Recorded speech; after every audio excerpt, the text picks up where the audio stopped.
ஈரோட்டில் அடுத்தடுத்த 2 கடைகளில் முகமூடி கொள்ளையன் கைவரிசை காட்டிய சிசிடிவி காட்சிகள் வெளியாகியுள்ளன.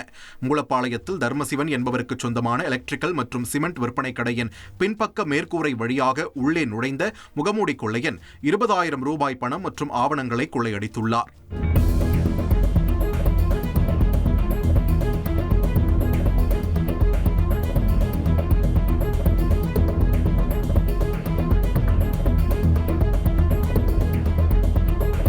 அதேபோல் பக்கத்தில் உள்ள ஷாதிக் என்பவருக்கு சொந்தமான நவீன சலவையகத்தில் பின்பக்க வழியாக வந்த அதே முகமூடி கொள்ளையன் கல்லாப்பெட்டியில் 5,000 ரூபாய் பணத்தையும் 20 பட்டுப் புடவைகளையும் கொள்ளையடித்துச் சென்றுள்ளார். மேலும் ஈரோடு ரங்கம்பாளையம் மாகாளியம்மன் கோவில் உண்டியல் உடைக்கப்பட்டு கிட்டத்தட்ட 20,000 ரூபாய் பணம் மற்றும் வெள்ளிப் பொருட்கள் கொள்ளையடிக்கப்பட்டுள்ளன. போலீசார் இந்த திருட்டு சம்பவங்கள் குறித்து தீவிர விசாரணை மேற்கொண்டுள்ளனர். திருப்பூரில் பாறை குழிகளில் குப்பை கொட்ட எதிர்ப்பு தெரிவித்து பாஜகவினர் முற்றுகை போராட்டம் நடத்தினர். திருப்பூர் மாநகராட்சிக்கு உட்பட்ட பகுதிகளில் தினமும் 700 டன் குப்பைகள் சேகரிக்கப்படுகின்றன. அந்த குப்பைகள் தரம் பிரிக்கப்படாமல் செயல்படாத பாறை குழிகளில் கொட்டப்படுவதால் சுகாதார சீர்கேடு ஏற்படும் அபாயம் உள்ளதாக கூறப்படுகிறது.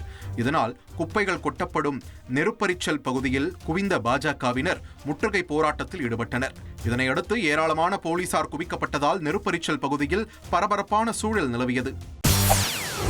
செய்திகளை உடனுக்குடன் தெரிந்து கொள்ள உடனே சப்ஸ்கிரைப் பண்ணுங்க.